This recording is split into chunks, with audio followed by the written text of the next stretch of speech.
Hi everyone, welcome back to my channel. అందరు బాగున్నారా?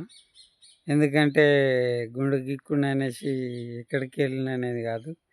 నేను ఎవ్రీ 3 మంత్స్కి ఒకసారి తీసుకుంటాను కాబట్టి మైండ్ ఫ్రెష్గా ఉంటాయనేసి నేను అంటున్నాను. మరి ప్రతి ఒక్కరు ఏంటంటే ఈ రోజులలో ఏంటంటే మనము రాజకీయ నాయకుల పైన ఏడవడం కాదు, రాజకీయ నాయకుల పైన ఏదే కానీ కాంగ్రెసే కానీ, టీఆర్ఎస్ఏ కానీ, మరి టీడీపీ కానీ, బీజేపీ కానీ, మరి ఎన్నో పార్టీలు ఉన్నాయి. వాళ్ళపైన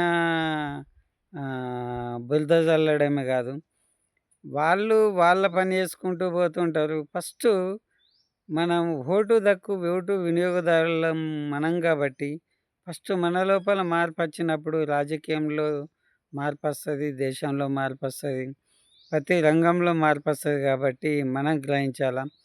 వాళ్ళిచ్చే ఓటుకు నోటు అన్నట్లు వాళ్ళిచ్చే సాలకే కానీ, వాళ్ళిచ్చే డబ్బులకే కానీ మనం అమ్ముడు పోయినట్లయితే మన రాజకీయాలు అంతే ఉంటాయి, మన జీవితాలు అంతే ఉంటాయి, మరి ప్రతి ఒక్కటి అంతే ఉంటుంది. కాబట్టి నేను అంటున్నాను, మనకు డబ్బు వద్దు. ఏ నాయకుడైతే పని చేస్తాడో ఆ నాయకుడిని ఎన్నుకోండి. ఇచ్చే వాళ్ళవి తీసుకోరి, తినురి, తాగురి, కాదంటలే నేను.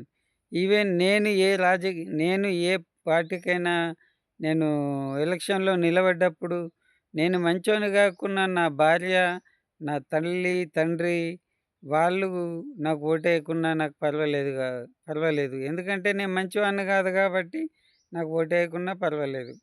మంచి వాళ్ళకు, మీకు నచ్చిన వాళ్ళకే ఓటేయండి. ఎందుకంటే ఎలక్షన్ బూత్ దగ్గర, ఎలక్షన్ కౌంటర్ దగ్గర ఎవరు చూడరు కదా! చూడరు కాబట్టి ఏసినమనూరి. ఏస్తే ఎవరికేసినావంటే నీకేసినా అనూరి. అంతే తప్ప మరి నీకే ఏసినాం గానీ వేరోళ్ళకేయలేము అని అనూరి తప్ప, అంతే తప్ప. కాబట్టి ముఖ్యంగా గమనికేందంటే మనం ఓటుకు అమ్ముడు పోవద్దు, సారాకు అమ్ముడు పోవద్దు. మనిషిని చూసి ఓటు వేయకండి. ఏ మనిషి అయితే రాజకీయంలో పనిచేసి మన విలేజ్‌లని డెవలప్ చేస్తాడో, ఎవరికి అర్హత ఉందో, డిగ్రీ చేసిండా, మరి ఏం చేసిండు, ఆయన ఎన్ని పనులు చేయగలుగుతాడు, ఏం చేస్తాడో మరి అనేసి ఉంటేనే ఓటేయండి, లేకపోతే లేదు. అయ్యో, ఓటేయకపోతే మరి ఏమనుకుంటాడో ఏమో అనుకునేరు. ఏమనుకుంటే ఏమున్నది, ఒక్కరోజు ఒక్క నిమిషంలో ఒక్క సెకండ్లో నువ్వు ఓటేసినావు అనుకో, అకస్మాత్తుగా 5 ఇయర్స్ వరకు నువ్వు ఏడుస్తూనే ఉంటావు. కాబట్టి ఓటు విషయంలో జాగ్రత్త. ప్రతి ఒక్క భారతీయుడికి మీరు ఏ పార్టీకన్నా వేయండి, నేను పార్టీ పరంగా మాట్లాడతలేను.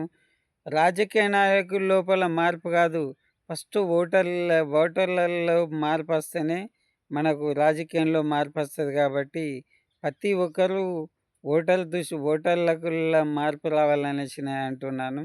కాబట్టి ప్రతి ఒక్కరు గ్రహించి మన దేశాన్ని అభివృద్ధి చెందండి, మన దేశాన్ని ముందుకు తీసుకుపోవాలని నేను అంటున్నాను. కాబట్టి ఓకేనా, మరి నేను చెప్పింది అర్థమైంది అనుకుంటున్నాను. ఓకే, మరి మళ్ళీ వీడియోలో మళ్ళీ కలుస్తాను. అంతవరకు ఓకే, బాయ్. మరి ఉంటాను మరి. ఓకే, సెలవు.